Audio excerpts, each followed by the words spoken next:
Très heureuse de vous retrouver, mesdames et messieurs. Dimanche, c'est Info 7. Info 7 qui est, comme vous le savez, la rétrospective de la semaine. Nous analysons le temps fort de l'actualité de cette semaine. Et pour ce dimanche de Pâques, donc je profite aussi de l'occasion pour vous présenter en tout cas mes meilleurs vœux pour la fête de Pâques, l'une des grandes fêtes de l'Église catholique. Donc nous allons recevoir pour vous Paul Makela, président du parti Émergence. Il est dans le regroupement des libéraux. Et avec lui, comme je l'ai dit tout à l'heure, nous allons analyser les temps forts de l'actualité. Très heureuse donc de vous recevoir, Paul Makela. Merci beaucoup.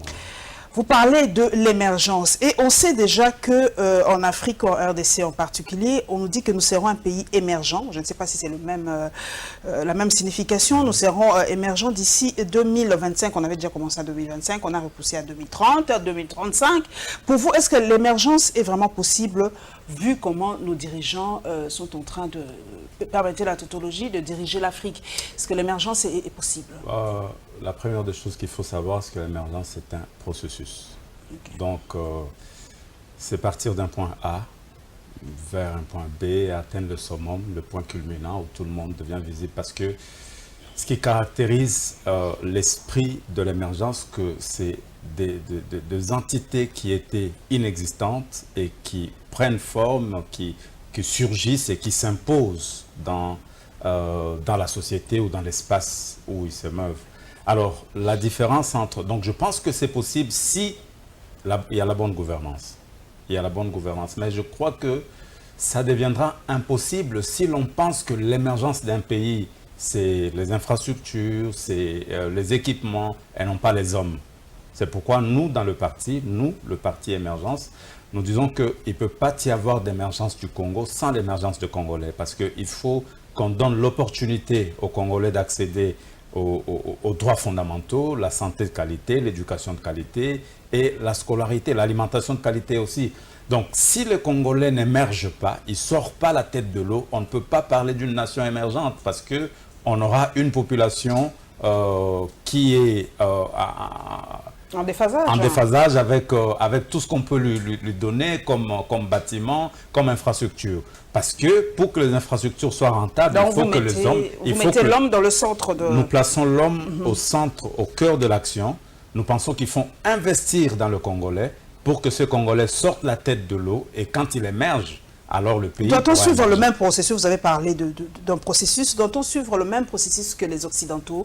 Vous savez comment ça se passait hein, en Occident. Il y a eu l'industrialisation, la colonisation et tout et tout. Oui, Est-ce que l'Afrique doit suivre le même processus? Parce que, je prends un exemple palpable. On nous interdit, nous, par exemple, en Afrique, de couper nos arbres. On doit protéger notre forêt. On nous interdit, par exemple, d'exploiter, pas interdire, mais on fait pression pour que nous ne puissions pas exploiter notre pétrole qui se trouve dans le parc de Virunga, parce que le parc de Virunga est protégé par l'UNESCO et tout ça. Ouais. Donc, est-ce que notre émergence doit suivre le même processus? Non, je pense que l'Occident n'est pas le modèle absolu à suivre, mais je crois que la progression de la société occidentale et les développements qui sont là aujourd'hui doivent nous permettre, nous, de construire un modèle sociétal qui soit acceptable dans le respect de droits et des libertés fondamentaux. Parce que les Occidentaux, ils sont passés par des guerres, ils sont passés par des crises, ils sont passés par ceci. Nous ne sommes pas obligés de passer par là parce qu'il y a d'autres sociétés qui sont des modèles. Donc, prenons la société occidentale là où elle se trouve aujourd'hui, faisons un effort, bypassons quelques étapes et essayons de converger vers ce qu'il se doit. Alors qu'en Occident, par exemple, il y a d'autres besoins qui sont superflus. Les Occidentaux, aujourd'hui, ne s'occupent pas de l'alimentation. Ils ont dépassé le cap de l'alimentation. La santé, ce n'est pas un problème. Ils cherchent à améliorer leurs conditions de vie par rapport à la moyenne qu'ils ont. Nous n'avons même pas cette moyenne-là. Les besoins primaires? Oui, les besoins primaires. Et selon la pyramide de Maslow, on ne peut pas satisfaire des besoins d'un niveau élevé si on ne satisfait pas les besoins élémentaires. Le modèle asiatique, pour vous, est le meilleur aussi?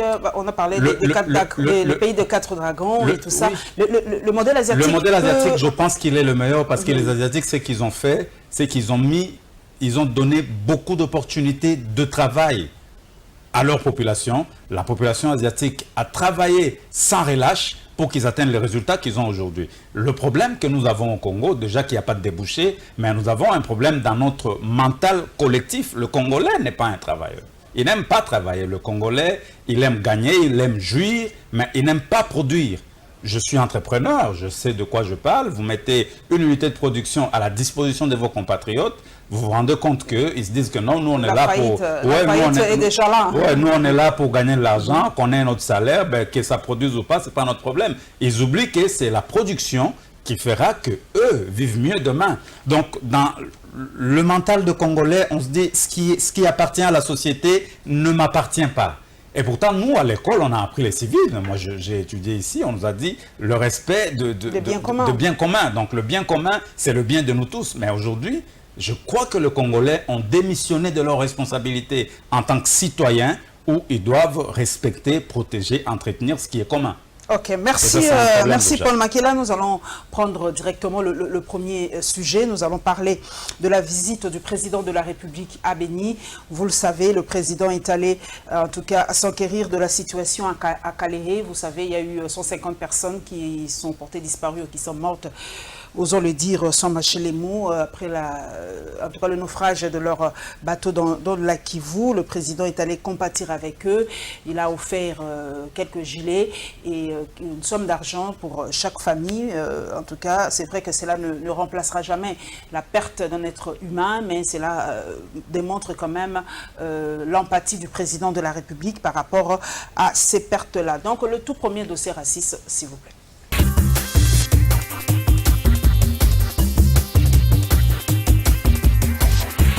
Plus de 100 personnes portées disparues, 13 corps et pêchés, 37 rescapés. C'est le bilan du naufrage survenu ce lundi 15 avril sur le lac Kivu. Le président de la République s'est dit très attristé par ces fléaux. Il est arrivé ce jeudi à Calais pour compatir avec la population venue en masse au stade de Mukwija. Les bateaux avaient quitté Goma dans le nord Kivu avec 49 personnes inscrites dans le manifeste pour se rendre à Calais dans le sud Kivu. C'est à l'escale du village de Katoto que plusieurs passagers clandestins y ont embarqué. L'administrateur du territoire de Calais explique que la surcharge et les mauvaises conditions de navigation ont fait chavirer ces bateaux de fabrication locale. Une réunion sécuritaire devrait avoir lieu sur place afin que pareil drame ne se reproduise. Le président Félix-Antoine Tshisekedi décrète une journée de deuil national ce vendredi 19 avril en mémoire des personnes disparues. Na bandaki nano na ba pays voisins na ke komonana na bakonzi na bango président ya Uganda na président ya Rwanda na monani na bango na ebisi bango soki penza tozali bandeko totika kobomana tango ekoki kokisa makambu oyo ba peuple na biso balingi. Peuple na biso elingi kimia. Peuple na biso balingi bonheur. Alobi na ngai, Monsieur le Président République démocratique du Congo, toyoki yo, tozali disposé, tozongisa kimia na kati ya mboka Congo. Nalobi na bandeko nyonso bazali na groupe armé boye. Tango ya changement esi ekoki. Makambo bozalaki kosala kala, bobwa kango na mai libela. Makambo asika ebandi, gouvernement ya sika ezali kotandre bino maboko, bandeko. Nasi na pesaki depuis Goma, na pesaki avertissement, na bandeko nyonso bazali ba acteurs politiques, oyo bazali ko manipuler ba groupes armés. La loi va s'appliquer à eux dans toute sa rigueur. Moto oyo bakokanga azala député national, azala député provincial, likambo ya immunité et kozalate. Il sera traduit devant la justice et il sera condamné pour complicité d'assassinat.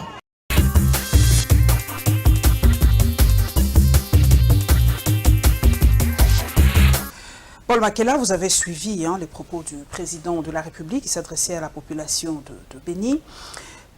Donc c'est une façon indirecte de reconnaître la participation de ces pays étrangers, l'Ouganda, le Burundi, dans la crise qui sévit à l'est de la République. Officiellement, c'est une façon de reconnaître leur participation. La participation de ces deux États, le Rwanda et l'Ouganda, dans la crise qui sévit à l'Est, ce n'est pas quelque chose d'aujourd'hui. Je me rappelle qu'en 1998, quand la guerre d'agression avait commencé, j'ai accompagné Mouzé dans la campagne d'éveil patriotique à l'époque. Et ici à Kinshasa, nous étions nous-mêmes victimes de voir qu'il y a des troupes rwandaises qui étaient rentrées. Et ça fait 17 ans, 18 ans que ça dure aujourd'hui. Donc nous avons de vrais soucis à l'Est suite à la présence des forces qu'on appelle les forces négatives, qui étaient identifiées dans les accords de Lusaka et autres. Il y a des milices qui se sont créées. Il y a un commerce clandestin qui s'est mis sur place et qui fait qu'il y ait des entrées, des impôts et des taxes qui sont payés à l'Ouganda et au Rwanda. Le coltan, quand il est exporté, il passe par soit Kampala, soit par Kigali. Donc il y a tout un commerce, tout un système qui d'un côté des pillages avec le soutien des puissances internationales, de l'autre côté des Congolais, des politiques, des acteurs, des militaires, parce que quand vous allez dans des mines de coltan, dans les Kivu, ceux qui exploitent, ce sont les groupes armés. Et ceux qui surveillent au-dessus, c'est les FARDC. Avec la complicité des locaux, le chef de l'État l'a dit cette fois-ci, il va arrêter aussi à dénonciation. Aussi, on trouve des Congolais qui manipulent les groupes armés. La justice va s'abattre sur eux. Exactement. C'est là que je trouve que le président Félix a toutes les cartes pour faire un bon président. Premièrement, parce qu'il communique.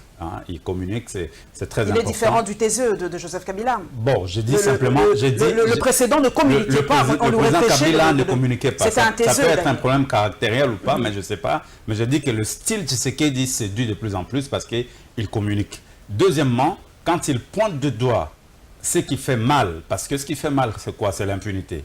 La communauté internationale sait qu'il y avait du trafic d'armes. Vous savez qu'il y a des généraux, il y a des officiers qui sont cités dans les rapports comme quoi ils font le trafic d'armes. Et le gouvernement passé, le président Kabila et les autres, ils savaient qu'il y avait ce problème à l'Est. Mais qui a pris le courage? Quand on ne prend pas le courage de mettre fin à un système qui martyrise son peuple, c'est un pouvoir qui est démissionnaire. Parce que le rôle de l'État, c'est quoi? Le rôle du pouvoir, c'est protéger les personnes et leurs biens. Donc vous nous dites, moi j'aime bien réfléchir, Paul Makela, vous nous dites carrément que le président Kabila a laissé perdurer cette situation. Est-ce qu'il en profitait? Est-ce que... c'est ça la question. Est-ce qu'il a laissé perdurer cette situation? Dire qu'il en profitait, je ne sais pas, je ne peux pas l'affirmer, mais je constatais simplement en faisant l'analyse que, bon, il y a certaines situations sur lesquelles il ne prenait pas son temps, il ne mettait pas toute son énergie pour le résoudre. Pourquoi il ne le faisait pas? Est-ce qu'il avait des contraintes personnelles? Je ne sais pas, ses collaborateurs le savent. Mais nous, en tant qu'observateurs dans la société, on se dit, un pouvoir, quand il est en place, il doit avoir toutes les capacités et tous les moyens pour mettre fin à une situation qui fait non seulement des martyrs au sein de sa population, mais qui fait d'énormes pertes économiques aussi. Donc le fait que le président Félix aujourd'hui dise qu'il va s'attaquer à tout cela, militaires, civils, politiques ou autres, qui seront complices quelque part, ça rassure la population. Ça c'est une chose. La deuxième chose maintenant, il faut que ça se mette en place parce qu'il ne faut pas faire trop de promesses. Ce que je vois, ce que le président Félix fait... C'est ça la question d'ailleurs, c'est ça la question que j'allais en venir. Vous avez dit que le président Félix Tshisekedi communique et beaucoup de gens disent qu'il communique peut-être un peu trop. Il y a trop de promesses. Est-ce qu'il est sûr qu'il va le réaliser? Ça, c'est notre paire de manches. Mais la question aujourd'hui qui fait froid dans le dos de beaucoup de Congolais, c'est l'État islamique. À l'Est, vous avez suivi ce communiqué. L'État islamique a revendiqué un attentat vers la frontière avec l'Ouganda. Est-ce que pour vous, c'est vraiment une menace ou c'est une façon pour les Occidentaux, comme une certaine opinion le pense, de mettre la pression sur le chef de l'État, le nouveau chef de l'État, ou c'est une façon pour que les Américains viennent pour dire dire, cette fois-ci, nous venons, troupes et armes pour... Je pense pas que ce soit l'État islamique en soi. Je ne pense pas que ce soit ISIS, comme les Américains l'appellent en soi. Je crois que c'est des factions du genre Boko Haram, LRA et autres, tous ces islamistes-là qui font allégeance à l'État islamique. Mais est-ce qu'il y a de vrais enjeux au Congo? Je sais que les minerais est un enjeu de taille pour les minerais, c'est un enjeu de taille, mais est-ce qu'il y a un enjeu sociétal? Parce que la bataille islamiste, il y a un double enjeu. Il y a un enjeu économique et il y a un enjeu sociétal et religieux. Est-ce que nous, au Congo, nous avons ces vrais problèmes où la religion islamique, où l'islam veut s'imposer, ou veut occuper un espace? Ça, c'est une question à se poser. Mais aujourd'hui, qu'il y ait une revendication que voilà, les islamistes, ils ont revendiqué un attentat, ça tire une sonnette d'alarme. Je sais que vers la fin du mandat du président Kabila, il y avait déjà l'ambassade des États-Unis avait diffusé un communiqué comme quoi il y avait une menace terroriste qui planait. Bon, personne n'a su prendre garde. C'est quand même un signal qu'il y a quelque chose sur lequel nous devons faire attention. Nous ferons attention pourquoi? Est-ce que les Occidentaux veulent en profiter pour créer une énième invasion déplacer la guerre, comme la Syrie c'est fini, ils veulent déplacer la guerre pour vendre leurs armes vers l'Est et déplacer le problème aussi. Parce que peut-être qu'aujourd'hui la stratégie d'utilisation du Rwanda et de l'Ouganda comme élément déclencheur du conflit par lesquels ça fait perdurer, maintenant qu'il y a un pouvoir qui s'installe, qui met en place des mécanismes pour le respect des droits des citoyens, la bonne gouvernance, la justice et tout ça, ils se disent que voilà, avec ces régimes-là, avec la politique du président Tshisekedi qui est allé pour rassurer ses pairs de pays frontaliers, ils se disent qu'il risque de ne pas y avoir suffisamment d'éléments pour perpétrer ce qui s'est passé à l'Est. Ça peut être une stratégie, on se dit, voilà, le problème ce n'est plus le Rwanda, l'Ouganda, c'est l'État islamique. Donc, énième Paul Makela, énième naufrage dans la Kivu, ça devient assez récurrent. Quel est le problème? Comment doit-on faire pour pallier à cette situation? Est-ce qu'on doit créer des entreprises? Est-ce qu'on doit empêcher les gens de prendre des pirogues? Pourquoi ça se passe? Pourquoi il y a autant de naufrages dans la Kivu? Oui, le problème, il est double. Le premier problème, c'est la carence des infrastructures. Le deuxième problème, c'est qu'il y a des citoyens congolais qui sont entrepreneurs, qui cherchent un moyen de vivre et qui mettent en place leurs petites entreprises pour qu'ils arrivent à vivre. Et ils ne sont pas soutenus, ils ne sont pas subventionnés.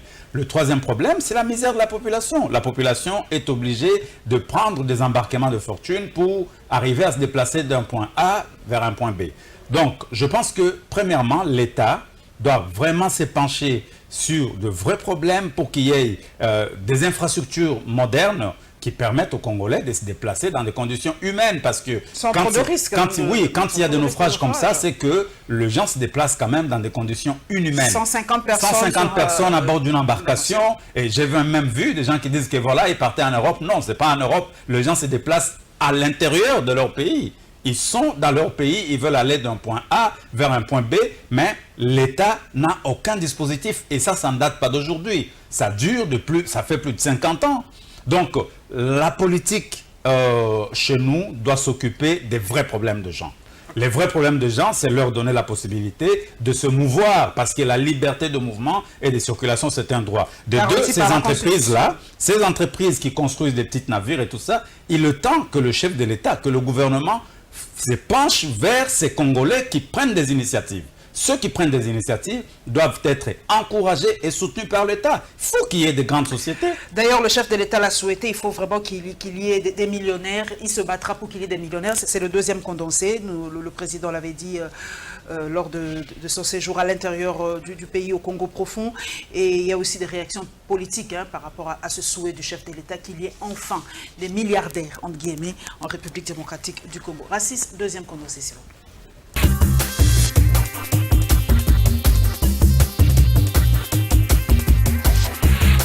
C'était lors d'un dîner offert par les gouverneurs de la province du Nord Kivu que les chefs de l'État eu une conversation avec la FEC pendant son séjour à Goma. Après avoir remercié ses hôtes pour leur hospitalité, Félix Tshisekedi leur a avoué un rêve qu'il gardait toujours secret. Il a dit espérer en tout cas qu'à la fin de son mandat, il ait au moins quelques milliardaires congolais qui vont faire le bonheur de ces pays par rapport à l'emploi et autres. Les présidents de la République, en tant qu'alliés solides pour ces entrepreneurs, rassurent ces derniers de les accompagner et de leur faciliter toutes les démarches afin d'éclore l'entrepreneuriat congolais. Dans le cadre de ces partenariats, il les exhorte à faire leur part en payant leurs taxes et impôts. De son côté, Félix Tshisekedi promet de les protéger et de favoriser leur épanouissement et leur développement. Le président de la République a demandé aux investisseurs de la province du Nord Kivu de considérer son avènement au pouvoir comme une main tendue vers eux. Félix Tshisekedi était arrivé dimanche dernier à Goma, chef-lieu du Nord Kivu, après son séjour passé à Lubumbashi dans le Haut-Katanga. Ces premiers déplacements du président de la République à l'intérieur du pays s'inscrivent dans le cadre de sa lutte contre l'insécurité en RDC.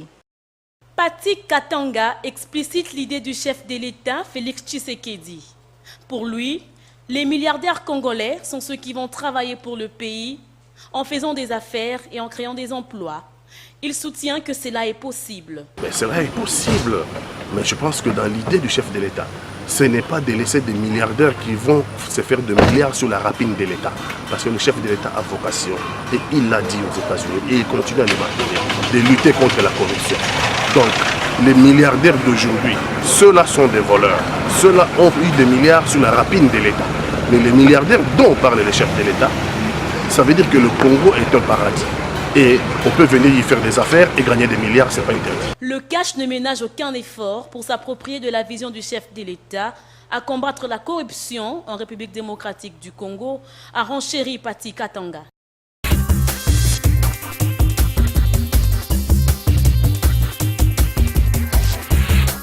Paul Makela, notre compatriote Pati Katanga, en tout cas, n'a pas mâché les mots. Hein. Il a dit que les milliardaires congolais d'aujourd'hui sont des voleurs, carrément, parce qu'ils ont puisé leur argent, ils ont trouvé leur argent en faisant affaire ou en utilisant les escarcelles de l'État. A-t-on réellement des milliardaires en République démocratique du Congo? Des milliardaires congolais, il n'y en a pas, malheureusement. Il n'y en a pas parce que on mesure la richesse par la capacité de rendre d'autres personnes riches. Est-ce qu'il y a-t-il un Congolais qui a rendu d'autres Congolais riches? Il n'y en a pas. Et ceux qui construisent des immeubles, qui créent des banques ici, ce n'est pas des Congolais. Et ce qui est choquant, c'est que l'argent qu'ils ont, c'est l'argent congolais. Parce que c'est l'argent de l'État congolais. C'est le FPI qui finance tous ces messieurs qui construisent, qui ont des banques, qui viennent, qui se servent de l'économie congolaise pour devenir puissants et s'imposer et violer même le droit des Congolais qui travaillent pour eux. Je pense que la répartition équitable du revenu national devrait, avant qu'on ne parle de la répartition, il faut qu'il y ait de la production, il faut qu'on produise. Mais comment allons-nous produire si nous n'avons pas de moyens? Le plus gros pourvoyeur, vicieux, le plus gros pourvoyeur d'emplois et des opportunités reste l'État. Donc, il faut pas, quand on parle de la corruption, c'est quoi? Quelqu'un qui a un marché public. Ce n'est pas forcément que la personne a corrompu, mais il y a des hommes d'affaires étrangers ici qui payent en avance pour le marché public. C'est ce qui fait que nous, les Congolais qui sommes entrepreneurs, quand nous soumissionnons, nous ne sommes pas, nous n'avons pas de préférence parce que nos compatriotes qui sont mal payés, les fonctionnaires qui sont mal payés, préfèrent recevoir de pots de vin qui viennent d'un expatrié et les mettre, créer tous les critères possibles pour dire que voilà, ils sont les meilleurs, ils sont favorables. Et quand nous regardons le travail qu'ils font, nous avons le même mérite. La deuxième chose, c'est qu'il faut que le Congolais apprenne à accepter le mérite des leurs, parce que nous sommes entrepreneurs. Moi, dans mon domaine, par exemple, de nouvelles technologies, je vois que j'ai parmi mes clients des grandes firmes occidentales, mais j'ai du mal à me vendre ici, à vendre le service de mon entreprise. Le Congolais, il ne croit pas en cela. Il pense que les Occidentaux, Belgacom, BNP Paribas, j'ai fait beaucoup de banques pour lesquelles je travaille. Tout ce monde-là, ils ont accepté mes compétences. C'est des grosses multinationales. Et les Congolais, ils se disent que ouais, voilà, nous voulons plutôt un Belge. Mais les Belges ou les Français, ils acceptent vos compatriotes. Donc, il faut que nous puissions accepter... C'est le mind, parce que le chef de l'État a dit qu'il faut qu'il crée des... Comment il va le faire si le Congolais lui-même, on ne croit pas en lui-même, en ses propres compétences? Voilà, et aujourd'hui, dans l'environnement du chef de l'État, nous avons des gens que nous connaissons qui savent qu'il y a des Congolais qui ont du potentiel, mais c'est eux qui ramènent des Libanais, qui ramènent des gars, qui les amènent auprès du chef de l'État. J'ai même vu dans la délégation du chef de l'État un responsable d'une banque, un étranger que je connais, c'est le PDG d'une banque, mais il était sur la liste de la délégation du chef de l'État aux États-Unis, comme si les Congolais, il n'y a pas de grands financiers. Donc le problème, c'est nous-mêmes. C'est d'abord nous devons nous accepter entre nous. Donc le chef de l'État, la vision qu'il a, c'est une bonne vision. Mais il faut qu'on donne une voie de préférence aux compatriotes qui ont des mérites, qui ont des capacités. Et la FEC ne fait pas ça? La FEC ne vous aide pas dans l'épanouissement ou dans... La FEC, c'est le club des patrons. Mais tout ce qui entreprennent au Congo ne sont pas de patrons. Une maraîchère, une maman qui vend du pain ou autre, elle a une activité économique qui lui permet de nourrir sa famille, qui lui permet d'envoyer ses enfants à l'école. Vous allez lui demander d'adhérer à la FEC, une organisation où il y a déjà $200 de cotisation par mois, c'est peut-être ça son capital. C'est un frein. Donc je pense qu'il faut qu'il se mette en place d'autres mécanismes d'identification. Si le chef de l'État, en parlant des hommes d'affaires, il pense que les hommes d'affaires c'est la FEC, je crois que là, le chef, il fait fausse route. Cela explique le fait que Paul Makela, lorsqu'on fait des classements dans Forbes, même Forbes Afrique, il n'y a jamais de Congolais. Il n'y a jamais de Congolais. Mais comment au Nigeria, il y a autant de milliardaires? Qu'est-ce que le Nigeria fait pour avoir des milliardaires? Je vais prendre l'exemple du Nigeria, je vais prendre l'exemple de l'Afrique du Sud. Exactement, qu'est-ce qu'ils font? Au Nigeria, ils ont donné une opportunité aux citoyens nigériens. L'État a donné des gros marchés. Par exemple, là, on vient de signer... Les ITPR viennent de signer avec des grosses entreprises chinoises pour construire le saut de mouton, ainsi de suite. Ça va de 1 million à 4 millions, ainsi de suite. Mais je sais que les Chinois ont des équipements. Pourquoi signer avec des firmes chinoises et non pas signer avec des firmes congolaises et que les Chinois mettent du matériel qui soit des sous-traitants de Congolais? Au Nigeria, par exemple.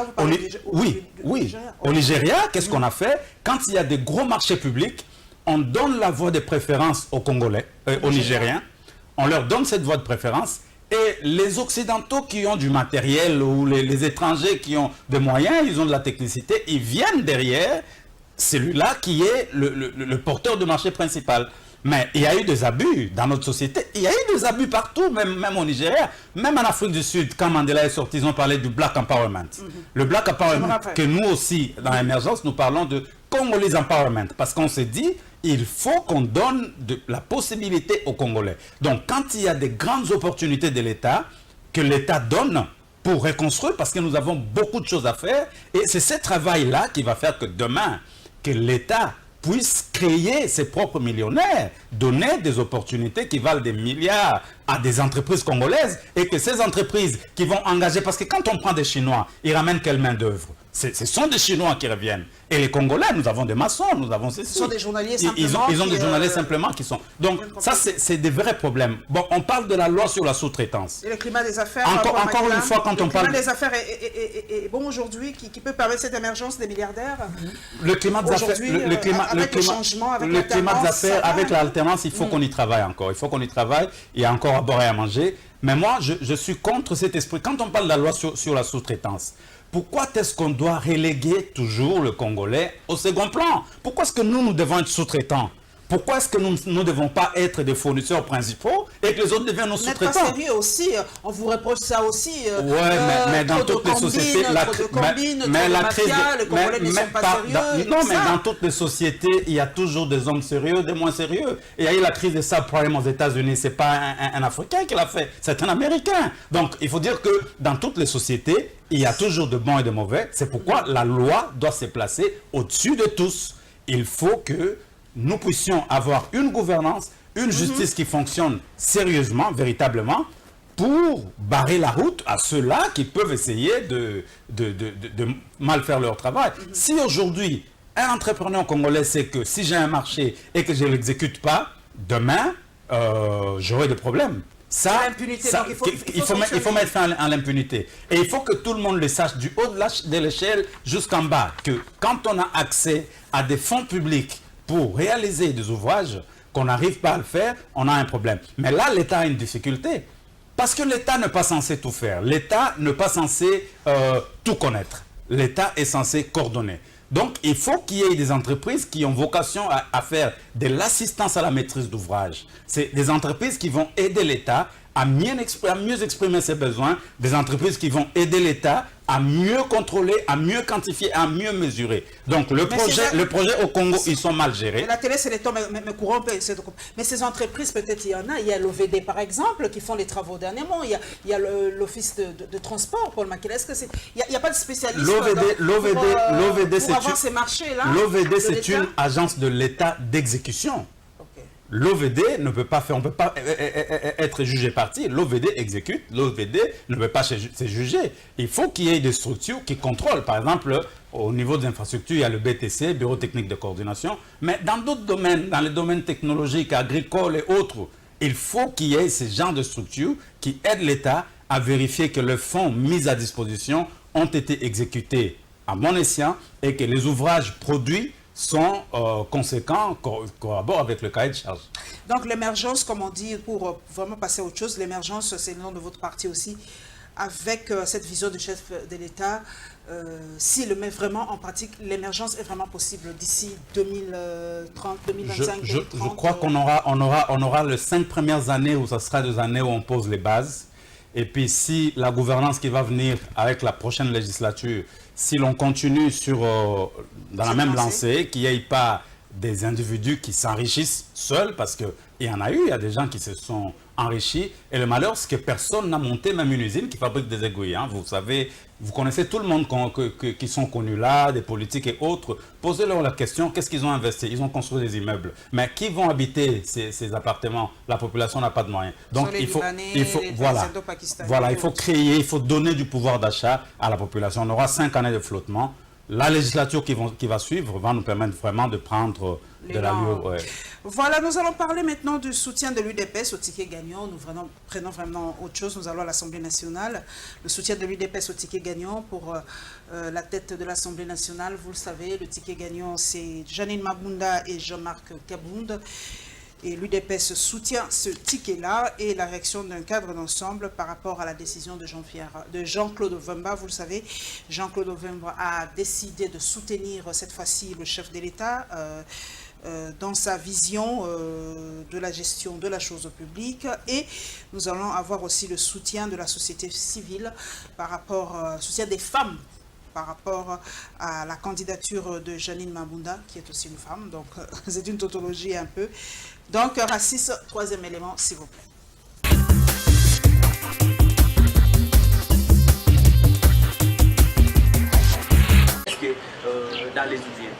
Après près de 5 mois de silence, Jean-Claude Ovemba dévoile les nouvelles orientations que lui et son parti comptent donner à son action politique. D'ores et déjà, l'élu de Kassangolo va annoncer sa décision d'accompagner l'actuel président de la République. Cette option a été précédée d'une exhortation du président du MPCR à tous ceux qui, comme lui, luttent pour l'avènement d'un état de droit au pays. Le MPCR, conscient de ses devoirs patriotiques, mis par le souci permanent de rechercher le vrai, le bien et le beau, comme trilogie indispensable qui doit servir de tremplin au développement du pays. Soucié de sa responsabilité devant Dieu et devant la nation, après analyse de la question, le MPCR s'est décidé d'être républicain et d'admettre et de faire que Félix Antoine Tshisekedi Tshilombo puisse contribuer à l'avancement de notre pays. Sachant qu'il n'appartient qu'aux citoyens vertueux de redonner le blason et rendre à leur patrie des honneurs dont elle a besoin. Cet appel n'occulte en rien le souci de Ovemba de voir clair dans l'accord FCC cache si accord il y a. Il est vrai que des questions se posent sur la solidité du partenariat FCC cache. Tout comme se pose également la question de l'opportunité d'un tel mariage nocif. Au vu des difficultés auxquelles doit faire face la nouvelle administration, auxquelles s'ajoutent les interprétations sur le rôle, le pouvoir et la posture des uns et des autres. Ajouté à la rumeur ambiante, il y a lieu d'éclairer la lanterne pour nos concitoyens. À noter que Jean-Claude Ovemba a opté de siéger à l'Assemblée provinciale de Bas-Congo malgré son échec à l'élection du gouverneur de la dite province. C'est donc un passage obligé pour concrétiser la co-gestion de la chose publique par la coalition FCC Cash. Une démonstration mathématique de Emmanuel au cours d'un plateau spécial consacré à la cellule UDPS Rigini en dit long. Je voudrais vous préciser que ce n'est pas un mariage contre nature. Nous sommes bien sûr en politique. L'UDPS n'a pas obtenu la majorité parlementaire. Il a fallu atteindre 250 plus un député pour former la majorité parlementaire.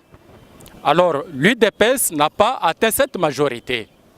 Nous soutenons cette alliance, cette coalition FCC Cash pour former la majorité afin de diriger ensemble le pays.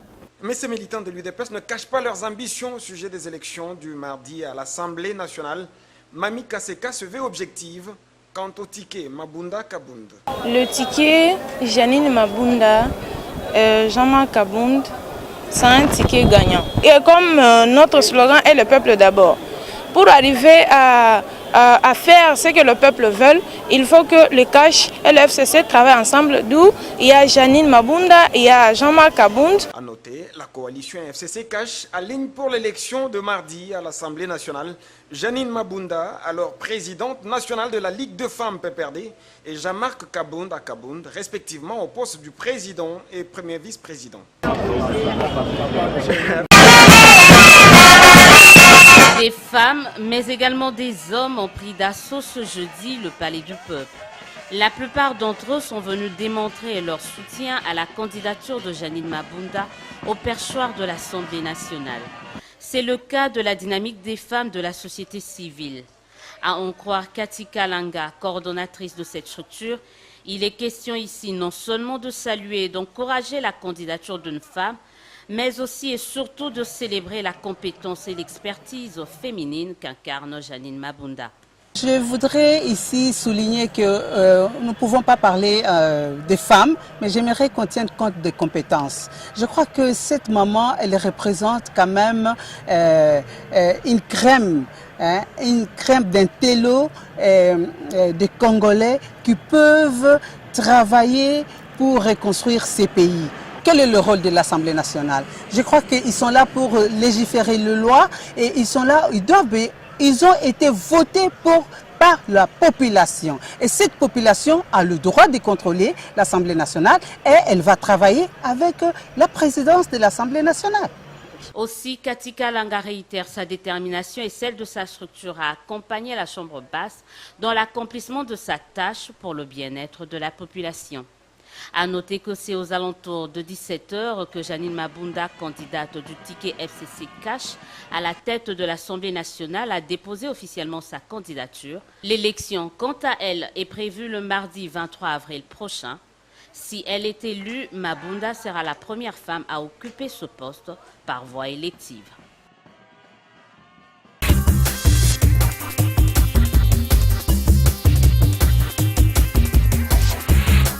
Paul Makela, nous avons suivi la réaction de militants de l'UDPS. Toute première question, est-ce que FCC Cash, mariage contre nature ou réalisme politique, tout simplement?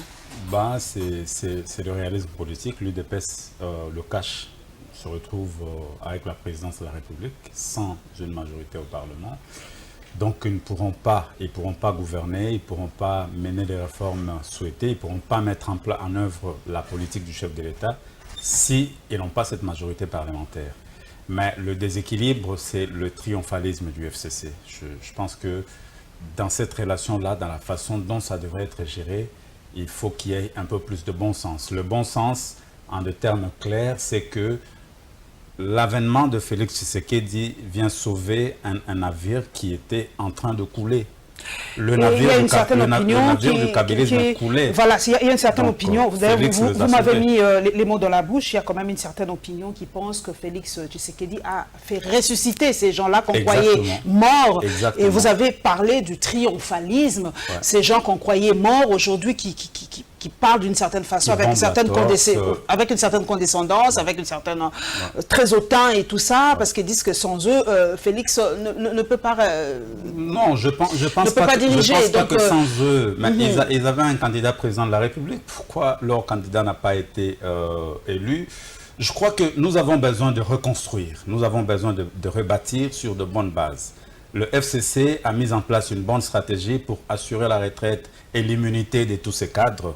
C'est très bien, c'est des bonnes guerres politiques. Mais maintenant, pour l'intérêt du Congo, je pense qu'il faut qu'on laisse le temps. Mais comment l'opposition n'a pas compris cette stratégie? Comment l'opposition ne s'est basée que sur la présidence et a oublié... Mais l'opposition n'a pas mis autant de candidats pour l'opposition n'avait pas la députation nationale et provinciale. N'avait pas de moyens, et c'est aussi une question de la vision de la gouvernance. Est-ce que le cash, quand ils ont commencé à préparer leur campagne, est-ce qu'ils se disaient qu'ils ont vraiment besoin de tout rafler? Est-ce qu'ils se disaient qu'ils ont besoin des députés pour mieux gérer, ou ils se disaient voilà, on se bat pour Kabila dégage, pour avoir la présidence, que Kabila parte? Oui, que Kabila parte. Si Kabila est parti, le reste sera fait. Mais on se rend compte que le départ de Kabila, il est parti pour ne pas être parti. Donc il est encore là, il est bien présent à travers le FCC. Ils ont joué un jeu politique extraordinaire pour avoir cette majorité-là, mais je me dis, pour l'intérêt du Congo, parce que maintenant, ce n'est pas le problème de Kabila, c'est des Congolais.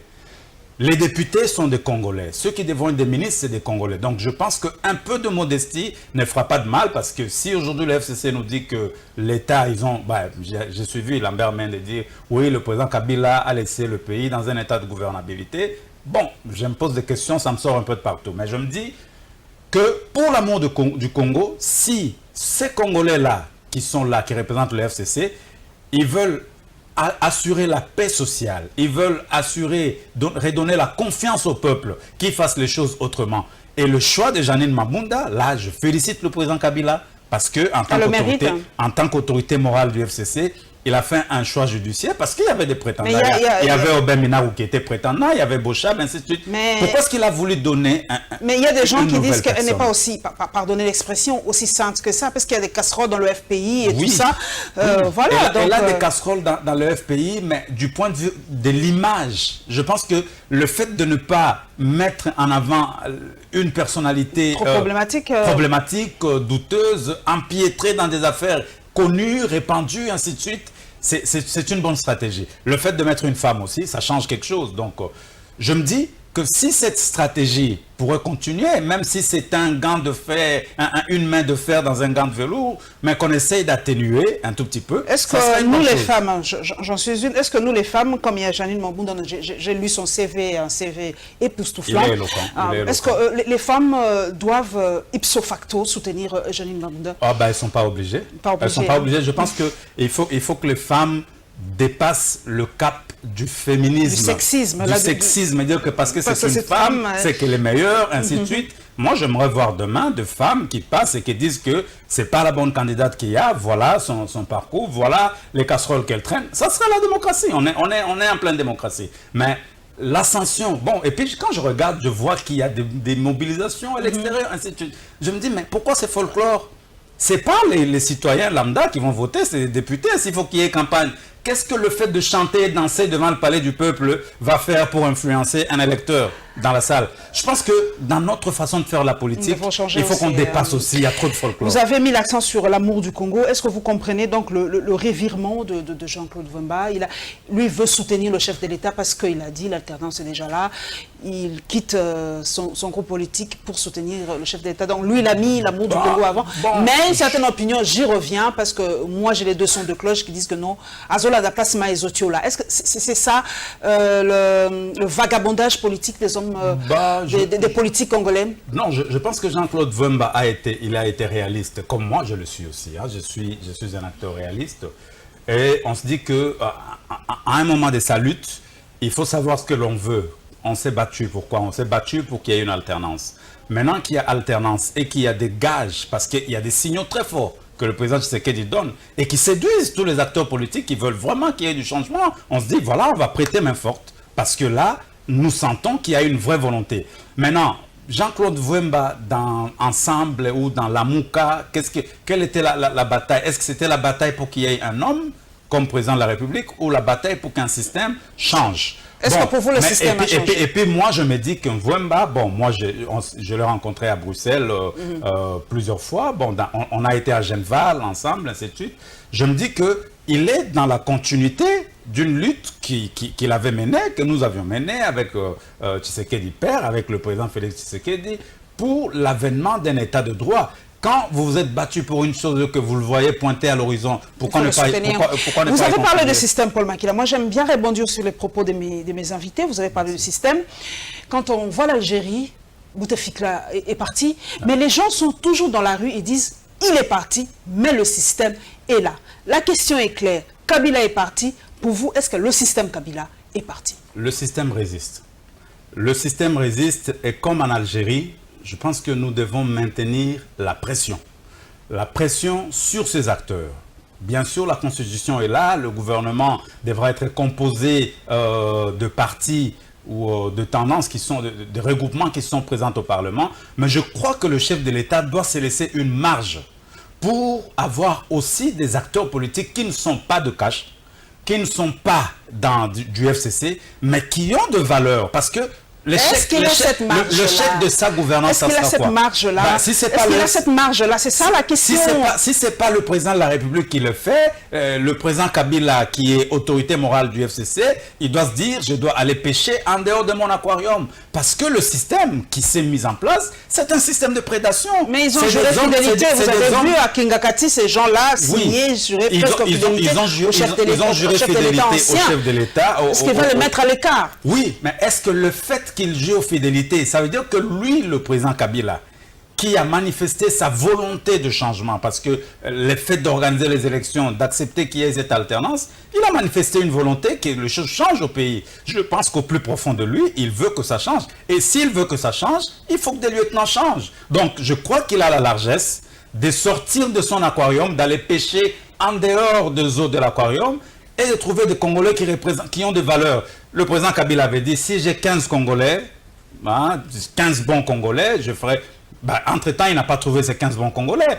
Peut-être que la situation dans laquelle il s'est trouvé ne lui permettait pas de le faire. Je crois qu'aujourd'hui, pour sauver ces pays et pour sauver son honneur, parce que ça aura servi à quoi tout ça? À quoi auront servi ces élections? À quoi auront servi nos morts, des gens qui sont battus, qui sont tombés? Pour que ça ne change pas, pour que ce soit le même homme, pour que la prédation continue. Parce que la prédation, c'est quoi? On prend de force, en violation de la loi, et on se sert soi-même, sans servir le peuple, sans servir l'opinion, ou on sert une opinion ou des intérêts qui sont étrangers. Je pense que ce système-là qui résiste encore, et je trouve malséant, la guéguerre qu'il y a autour de la désignation du Premier ministre, ainsi de suite. Je trouve malséant le propos de certains membres du FCC. Non, je trouve que c'est malsain.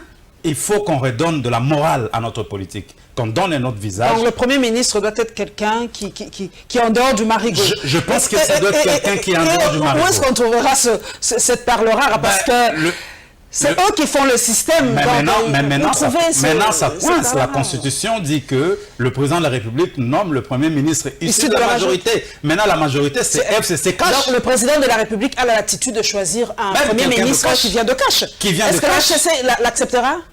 C'est la loi, c'est la Constitution.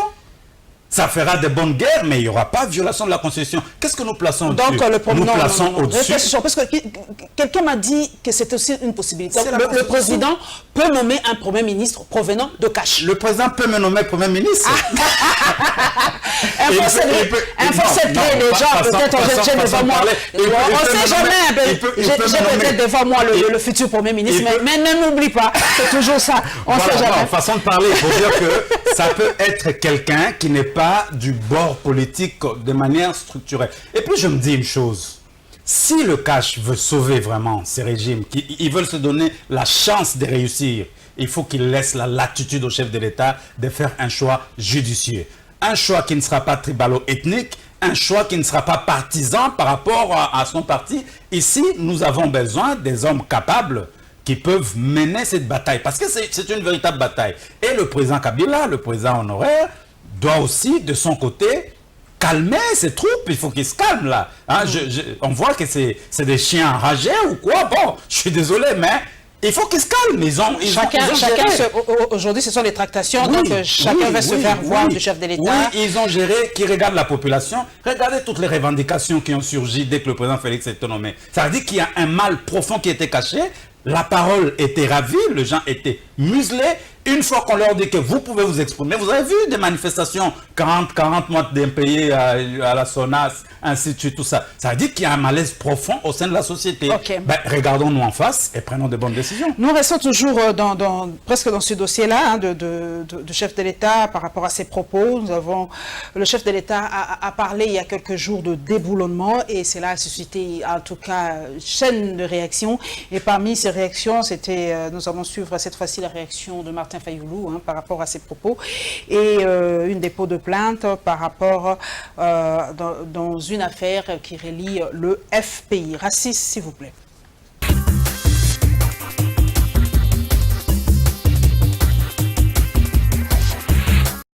Martin Fayoulou demeure constant dans ses positions quant aux relations entre Félix Tshisekedi et Joseph Kabila. Le candidat de la coalition Lamouka, malheureux à la présidentielle de 2018, a estimé que Joseph Kabila est capable de déboulonner Félix Tshisekedi plus que ne le peut ce dernier. Selon le président de l'ECD, au regard des textes, notamment l'article 166 de la Constitution, la décision des poursuites ainsi que la mise en accusation du président de la République et du Premier ministre sont votées à la majorité de 2/3 de membres du Parlement. Ceci compose le congrès suivant la procédure prévue par le règlement intérieur. Disposant de cette majorité dans les deux chambres du Parlement, Joseph Kabila peut rendre la vie difficile à Félix Tshisekedi. Martin Fayoulou souligne que cela est donc possible. En cas de condamnation, le président de la République sera déçu de ses charges. Pour rappel, le président de la République, Félix Tshisekedi, avait dit qu'il va déboulonner le système dictatorial du régime passé à Washington aux États-Unis lors d'une interview accordée à La Voix de l'Amérique. Un souhait impossible à réaliser pour Martin Fayoulou au regard de la configuration politique actuelle. Congo en avant au parquet général près la Cour de cassation. La délégation conduite par son président national vient exiger l'arrestation de ceux qui ont fait l'abus au FPI. Médard Kankolongo se veut plus que déterminé. Nous nous sommes bâtis pour une alternance avec alternative au sommet de l'État. Et nous avons constaté, nous avons eu des rapports où il y a eu des crimes économiques. Nous pouvons tout accepter, mais on ne peut pas amnistier les gens qui ont détruit, pillé, ruiné la République. C'est ainsi comme on est des légalistes. Avant de faire les comptes, on est venu d'abord saisir la justice avec de preuves. Nous leur avons montré, il y a des noms qui ont lapidé le bien de l'État avec des chiffres, avec leurs noms. Nous avons déposé notre plainte, mais nous demandons que les procureurs généraux de la République ouvrent des enquêtes pour nous montrer en réalité quand on gère la chose publique, il y a le devoir de redevabilité. Donc, l'État doit sanctionner ces gens qui ont détruit les biens de l'État. La plainte est bel et bien déposée ici au parquet général près la Cour de cassation et les concernés sont bel et bien aussi connus, souligne Médard Kankolongo. Il y en a plusieurs. Nous avons montré par exemple l'histoire où nous avons bien énuméré par exemple l'histoire de Perenco, on a bradé le ressources minières. Nous avons après l'histoire des FPI. Il y a des noms, je crois que c'est le jeu de faire son travail. Et ce sont les anciens proches de Kabila qui se protégeaient. Il n'y a jamais eu une enquête contre ces gens. Et nous disons aujourd'hui, le grand temps que le peuple ouvre des dossiers, ce sont les moyens de l'État. Ce ne sont pas leurs propres moyens. Et conformément à la Constitution, tout Congolais a les droits de jouer n'importe qui en justice. Nous attendons que ce soit pour cette histoire de Perenco et Rwanda, que ce soit pour le FPI, tout celui qui a détourné les moyens de l'État doit être sanctionné, entendu. Ce n'est pas leur propre argent, mais les moyens de l'État. Congo en avant compte sur l'implication du chef de l'État pour arrêter ceux qui se sont illustrés par la corruption, le clientélisme et les détournements de biens de l'État.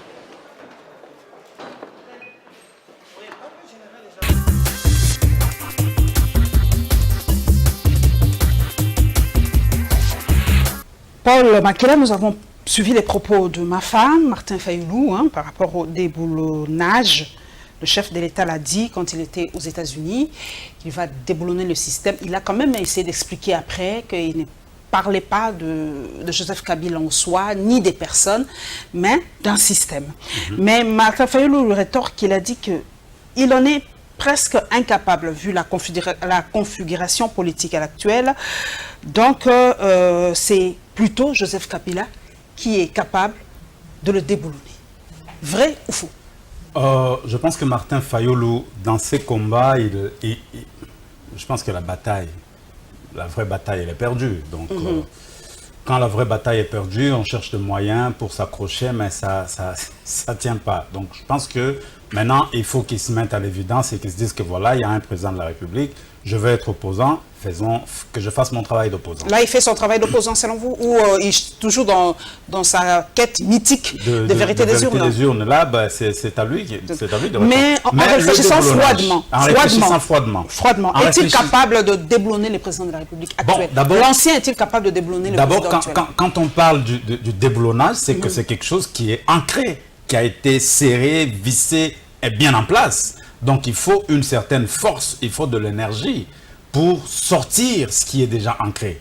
Là, je pense que le rapport de force sur le plan institutionnel ne plaide pas à la faveur du président Tshisekedi. Ce qui serait mieux pour le président Tshisekedi, c'est de trouver le consensus, c'est d'aller dans une démarche où on peut, il peut vraiment mener des réformes en profondeur en s'appuyant sur la loi.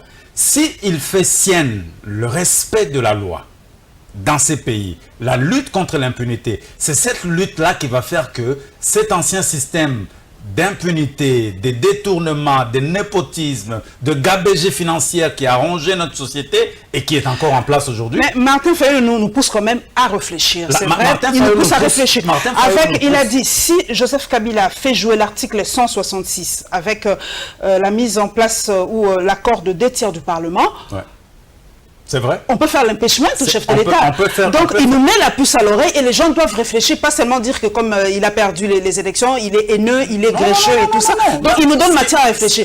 Donc, le chef de l'État peut-il aujourd'hui, en réfléchissant, peut-il, comment on dit l'expression pour l'Assemblée nationale, peut-il dissoudre l'Assemblée nationale pour qu'à la fin, il puisse avoir cette marge de liberté et exercer pleinement son travail? Il peut dissoudre l'Assemblée nationale après 2 ans. Et en cas de persistance d'un conflit interinstitutionnel.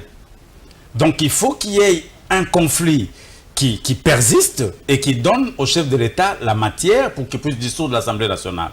Or, qu'est-ce qui pourra créer le conflit? C'est que dans la coalition, par exemple, les composantes d'une même coalition n'arrivent pas à se mettre, à s'entendre, le gouvernement et le Parlement n'arrivent pas à se mettre déjà pour le poste de Premier ministre, il y a quoi qu'on entend qu'on ne parvient pas à sortir le Premier ministre, maintenant, donc il y a déjà quoi que, même si on fait semblant, on essaie de... Non, il y a un sérieux problème. Si 80% des députés montent à 80%, les 80% de l'Assemblée nationale et du Sénat, et montent à 80% au sein du gouvernement, donc ça sera difficile qu'il y ait conflit entre le gouvernement et le Parlement. Donc le chef de l'État risquera de manquer de la matière pour dissoudre le Parlement. Alors, ces parlements-là peuvent lui poser des problèmes. Qu'est-ce qui fera qu'on pose un problème au chef de l'État? C'est qu'il faut qu'on trouve des cas de trahison dans son chef.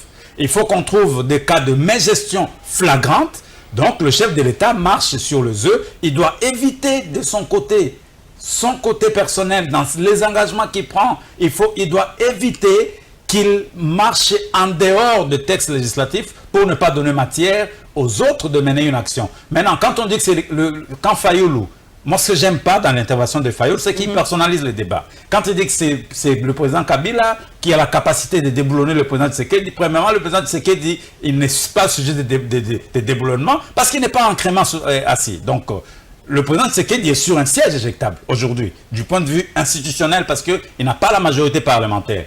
Mais le président Kabila, du point de vue des intérêts de son groupe politique... Il doit plutôt le ménager. Il doit ménager le président Tshisekedi. Donc je ne vois pas l'intérêt qu'aurait le président Kabila... Ils s'entreménagent, les deux. Ils doivent s'entreménager. C'est une affaire entre JKK et Fachi aujourd'hui.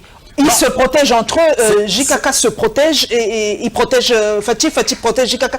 Ce sont les deux personnalités qui tiennent de main de maître la destinée du Congo. Dans toute cette affaire, les personnes qui sont le plus concernées, c'est Joseph Kabila et Félix Tshisekedi. Si les deux arrivent à se ménager mutuellement, de manière à mener les choses dans la conciliation, de mener les choses pour l'intérêt du Congo, et qu'ils protègent la République et qu'ils s'entreprotègent, je pense qu'on n'aura pas de crise. Donc, ce qui fait... C'est pas le genre du FCC qui passe à la télé, qui crie, ou les gens du cash, ou des fanatiques de tout bord. C'est pas ça, la politique est au-delà de ça. Les extrémistes, c'est pas ça. La politique est au-delà de ça. Je crois qu'il y a des vrais intérêts nationaux, il y a des vrais enjeux par rapport à nos partenaires internationaux, il y a des vrais enjeux par rapport à nos voisins, il y a de vrais enjeux par rapport à des contrats, à des engagements. Vous êtes économiste, Paul Maleka, merci. Est-ce que aujourd'hui les États-Unis veulent reprendre leur comment dire, pas leur ascendance, mais leur présence en République démocratique du Congo? Parce qu'à l'époque, on dit que Joseph Kabila s'est tourné vers les Chinois, vers les Russes, vers les autres, et il a un peu délaissé le triumvirat classique, Belgique, France et États-Unis. Mais aujourd'hui, les États-Unis veulent reprendre cette place avec Félix. Vous sentez cela? Vous sentez l'envie de, comment on dit, la remontada des États-Unis? Ils veulent revenir? Les Américains veulent revenir parce que quand le président Félix était proclamé vainqueur, il était à l'hôtel Béatrice. L'ambassadeur des États-Unis est venu le rencontrer. Avant même que la Cour constitutionnelle n'ait confirmé, avant qu'il n'ait prêté serment. Et les émissaires américains sont venus à 2 ou 3 reprises rencontrer le président. À Limete, je me rappelle. À Limete, ils sont revenus quand il a prêté serment au Palais de la Nation. Ils sont venus. On était à Genval. À Genval, quand on était là, ils sont venus voir le père. Et là, le président Félix est parti aux États-Unis. Je crois qu'il y a quelque chose qui se passe parce que le Congo reste un pays très stratégique en termes de sécurité pour la région des Grands Lacs, en termes de richesses, en termes de richesses stratégiques comme l'uranium, le minerai et autres. Voilà. Donc, l'apport du Congo dans l'économie américaine est considérable. Maintenant, c'est nous, Congolais... Maintenant, c'est là le problème. C'est nous, Congolais, qui devons savoir... Comment ce partenariat sera-t-il win-win? Nous ne devons pas y aller en position de faiblesse. Nous ne devons pas y aller en rampant. Je sais que le rapport de force n'est pas très équilibré, mais il faut qu'on fasse des efforts pour tirer vraiment la couverture de notre côté, bien organiser la délégation, bien discuter. Je sais qu'il y a des hommes capables autour du chef de l'État, mais je pense qu'il n'y a jamais assez de cerveau pour bien faire. Il faut qu'il fasse venir. FPI, on en parle, on en reparlera toujours. Vous avez vu Congo en avant qui est allé déposer plainte par rapport à tout ce qui s'est passé au FPI. Ouais. Doit-on, pour vous, restructurer cette institution ou vraiment, comme vous l'avez dit, aider beaucoup plus les Congolais que les expatriés? Bon, je crois que le FPI, c'est le Fonds pour la promotion de l'industrie. Je me dis, depuis que le FPI existe, combien d'industries ont été créées au Congo? Ça, c'est une question. Est-ce que nous avons créé des industries? Parce qu'il y a des gens qui qui sont aidés par le FPI pour construire des immeubles. Moi, j'ai des témoignages, j'ai des proches, j'ai des gens que je connais qui ne sont même pas congolais, qui sont des étrangers, qui se sont construits des immeubles avec l'argent de l'État congolais. Ça me choque en tant que Congolais parce que je me dis, pourquoi? Mais est-ce que le FPI, c'est un fonds de logement pour que les gens prennent l'argent et qu'ils construisent des bâtisses, ou c'est le fonds pour la promotion de l'industrie? Quand on parle de la promotion de l'industrie, c'est qu'il faut créer des entreprises qui ont une valeur ajoutée, qui créent des emplois. Là, je n'ai pas vu des industries. Si le FPI, son travail, c'est aider les Pakistanais, les Libanais et autres à ouvrir des shops, à créer des petites usines de traitement d'eau qui sont derrière nos maisons. Il y a des jus, on ne connaît même pas la composition. C'est pas ça l'industrie. Donc je dis qu'il faut une réforme profonde du FPI sur le plan réglementaire, sur le plan de texte. Dans cette réforme-là, on doit donner la primauté à des initiatives congolaises parce qu'il y a des Congolais qui ont des initiatives. Nous avons des génies. Qu'on donne la primauté à ces Congolais-là et qu'on mette en place des mesures d'accompagnement. Ce qui fait problème aujourd'hui, c'est qu'il n'y a pas eu des mesures d'accompagnement. On donne de l'argent et on laisse libre cours à celui qui l'a à faire ce qu'il veut. Je ne vais pas clore ce dossier sans cette question qu'un internaute m'a dit de vous poser. Est-ce que Joseph Kabila est-il en train de préparer son retour pour 2023 ? Il s'est tapi dans l'ombre comme un guépard et il attend le moment venu pour sauter en 2023. Joseph Kabila reste un grand stratège politique. Hein. Qu'on en déplaise à ceux qui ne veulent pas l'entendre. Je crois que l'exercice du pouvoir, les contraintes face auxquelles il a eu à gérer, ont fait de lui l'un des grands stratèges, des grands acteurs politiques de ce pays. J'ai un ami français avec qui j'ai discuté, il m'a dit, Monsieur Makela, sachez que le président Kabila restera présent dans votre système politique pendant plus de 40 ans.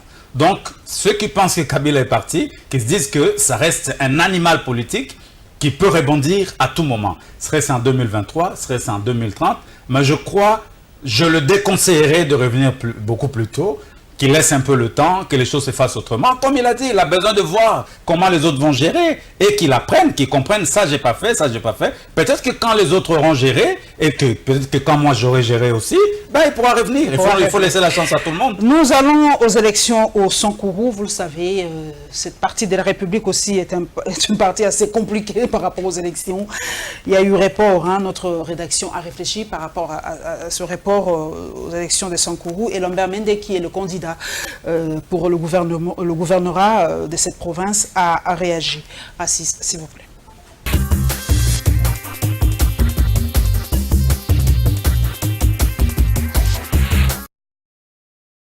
C'est pendant son séjour à Goma que le chef de l'État a demandé à la CENI de faire ce report pour une date ultérieure en vue d'assurer la sécurité dans cette partie de la République. Pour Félix Tshisekedi, l'élection devra se tenir après une attente sur la question du conflit opposant le Conseil d'État d'un côté à la CENI et le Conseil suprême de la magistrature de l'autre autour de la candidature unique de Lambert Mende. À noter que le Conseil d'État avait enjoint la CENI de suspendre l'organisation de cette élection jusqu'à l'épuisement du litige qui oppose les candidats Lambert Mende et Stéphane Mukumadi, une décision que la centrale électorale soutenue par le Conseil suprême de la magistrature avait qualifiée d'illégale. La CENI avait par ailleurs maintenu la candidature unique de Lambert Mende et opté pour l'invalidation de son adversaire. Cette cour s'est appuyée sur le fait que ces derniers est détenteur d'une double nationalité. La centrale électorale avait toutefois reporté ses scrutins pour samedi dernier, date à laquelle l'élection n'a pas eu lieu après les refus de la majorité des élus provinciaux d'y prendre part. Dans son annonce, le ministre de l'Intérieur explique que la décision du président de la République est basée sur les risques d'embrasement que présente cette situation. Lambert Mende, candidat gouverneur de la province de Sankourou, a fait savoir au cours d'une interview accordée à l'actualité.cd qu'il n'y a aucune insécurité à Lusambo. Pour l'ancien ministre de la Communication et Médias, c'est de l'agitation liée à la perspective d'une élection qui, selon lui, aurait dû se passer normalement dans cette province de la RDC.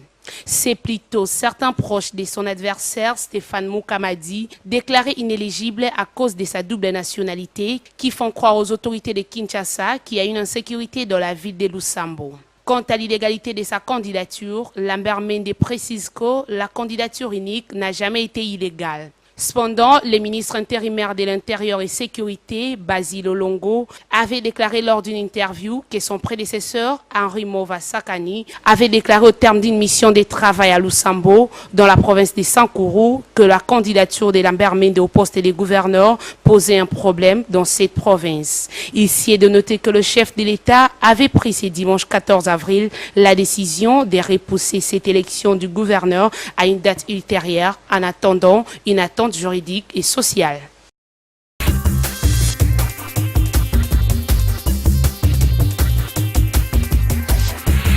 L'erreur que nous commettons tous, chers compatriotes, la double nationalité n'existe pas en République démocratique du Congo. C'est la nationalité étrangère. Nous n'avons qu'une seule nationalité et elle est exclusive. Même quand nous faisons nos papiers, nous introduisons toujours cette notion de double nationalité.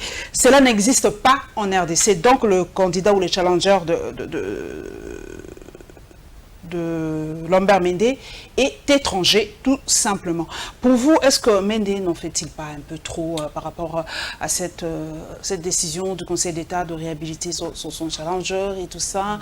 Et pourquoi il y tient à être gouverneur? Et pourquoi la population ne veut pas de lui? Parce que nous avons appris qu'il a été le meilleur élu de Sankourou. Bah, pourquoi aujourd'hui ça pose problème? Je pense que quand on veut gouverner, on ne gouverne pas par défi. La gouvernance a comme, parmi les principes de la gouvernance, c'est assurer le paix social, la paix sociale de ses gouvernés, assurer le bien-être de cette population.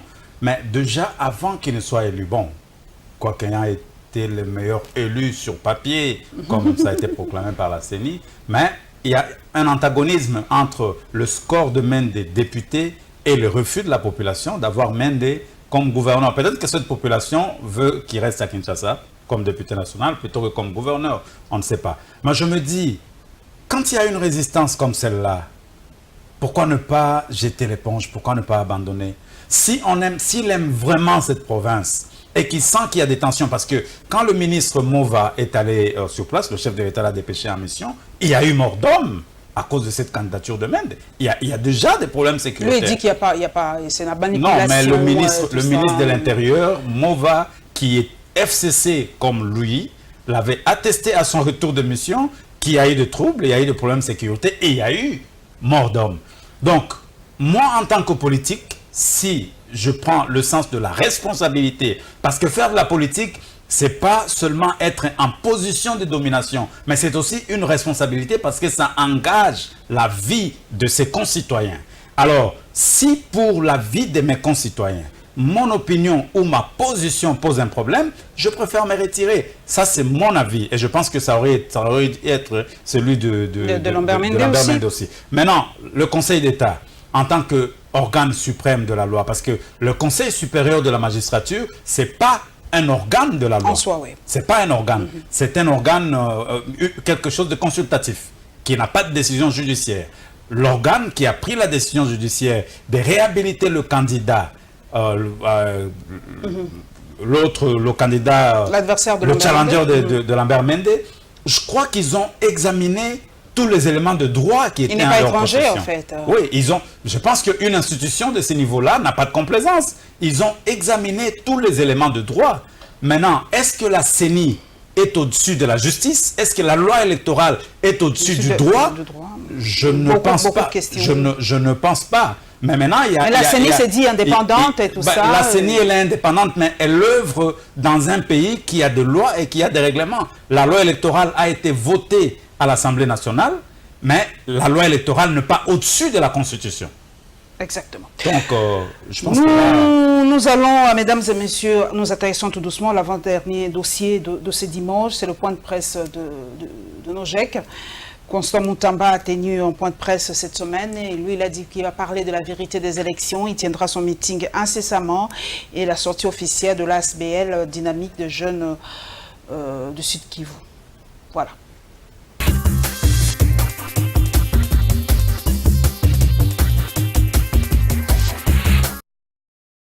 L'objectif principal de cet ASBL est de faire connaître davantage Vital Kamerhe et ses actions aux citoyens congolais. La dynamique des jeunes congolais pour le soutien à Vital Kamerhe et ses actions est une association philanthropique essentiellement composée des jeunes des différentes provinces de la RDC. Ce jour a consisté au lancement officiel de cet ASBL. Tout d'abord, son coordonnateur et initiateur Franck Mwaka a procédé à la présentation du comité directeur de la DJCSVA. Juste avant de livrer les motivations de la création de cette structure, Vital Kamerhe, président de l'Union pour la nation congolaise et actuel directeur de cabinet du chef de l'État, a été l'homme orchestre pour la réunification du pays, alors divisé en 4 blocs, a rappelé les coordonnateurs de cette dynamique. Il a loué son action dans les différentes crises politiques à l'aube des élections de décembre 2018. Pour les membres de la dynamique, Vital Kamerhe est un modèle d'un homme d'État qui sait mettre en avant-plan l'intérêt du pays et de ses concitoyens. Le leadership de Vital Kamerhe soit fort, que Vital Kamerhe soit connu par que sa vision, que sa politique soit connue par tout le monde. Pas un projet, on va faire bientôt un musée pour que chaque Congolais, les étrangers qui viennent ici à Bukavu, même à Kinshasa, puissent venir visiter ces musées-là. Là, on va mettre les discours, les projets des sociétés, les visions de Vital Kamerhe. La DJCVSA a son siège principal à Kinshasa et plusieurs succursales à travers le Congo profond. Dire la vérité sur la forme et le fond des élections du 30 décembre 2018, c'est l'objectif du meeting dit des vérités qui sera organisé par la nouvelle génération du Congo. Selon Constant Mutamba, président de la NOJEC, pendant les meeting dit des vérités, il sera question de démontrer à la population quinoise comment la Commission électorale nationale indépendante a failli à sa mission de bien organiser les élections du 30 décembre dernier. L'objectif du meeting du 27 avril 2019 est celui de faire éclater la vérité sur les élections du 30 décembre 2018, lesquelles élections font l'objet aujourd'hui de contestation par les uns, d'acceptation par les autres. Et il sera question pour nous d'étiqueter la vérité selon que nous l'entendons. Est-ce la vérité selon que la MOCA l'entend, ou est-ce que c'est la vérité selon que nous, NOJEC, partant FCC l'entend? Il sera donc question pour nous de pouvoir déballer cette vérité le 30 décembre. Ce qui est vrai, c'est qu'il y a eu des erreurs des part et d'autre. Par exemple, la vérité sur le fonds qui était alloué aux opérations électorales, la vérité sur les résultats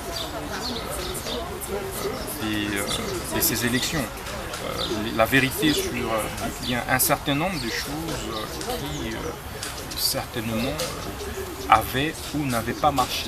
Cependant, la nouvelle génération du Congo appelle par ailleurs toute la jeunesse quinoise de répondre massivement à ces grands rendez-vous du meeting dit des vérités.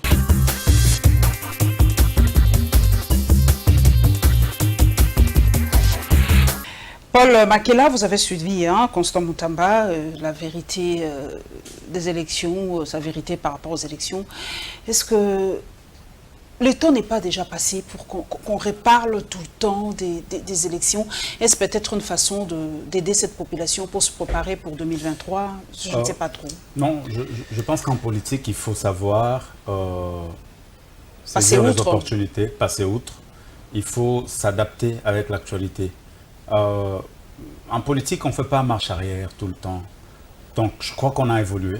Les élections sont passées. Il y a des institutions qui sont en place. Le plus important, c'est d'aider ces institutions à aller de l'avant. Évidemment, on doit se servir, on doit voir ce qu'il y a eu dans le passé pour aider. Mais là, l'enjeu électoral n'a pas sa place dans la conduite de l'État. Aujourd'hui. Qui était mieux élu, qui n'était pas mal élu, qui était mal élu, ou tout ça. Je pense que c'est plus d'actualité. Je crois que en politique, j'ai appris aussi qu'il ne faut jamais rater l'occasion de se taire. Les gens qui ne ratent pas l'occasion de se taire en font un peu trop. Et on doit prendre en compte de la perception que l'opinion a envers soi. Il y a beaucoup de regroupements, NOJEC, le Centre, ainsi de suite. Tous ces regroupements qui se sont transformés en caisse de résonance du FCC, ainsi de suite. Parce que lui, il a dit que... Je pense que ces temps-là, cette politique-là de chantre, cette politique-là de folklore est un peu dépassée. On n'en a pas besoin. Est-ce que pour vous, les jeunes, Paul Makela, doivent-ils créer leur propre structure, leur propre parti? Parce que Constant Mutamba s'est plaint, il a dit que les jeunes sont que des porte-mallettes des vieux, permettez. C'est pas qu'on fait une guerre de classe ou des âges, de génération, mais on utilise les jeunes, on les manipule, mais quand il s'agit de gâteaux, permettez l'expression, quand il s'agit des postes clés, quand il s'agit tout ça, on ne voit pas les jeunes. Les jeunes sont mis à l'écart. Non, le problème posé par Constant, qui a fait du bon travail pour essayer d'éveiller la conscience des jeunes et de mener une dynamique. Je crois que le problème de fond, il se pose. Donc l'accès des jeunes à des postes de responsabilité ou dans l'action politique pour amener une fraîcheur, une indépendance d'esprit, nous en avons besoin. Mais le gros problème, c'est que ces jeunes-là n'ont pas de moyens.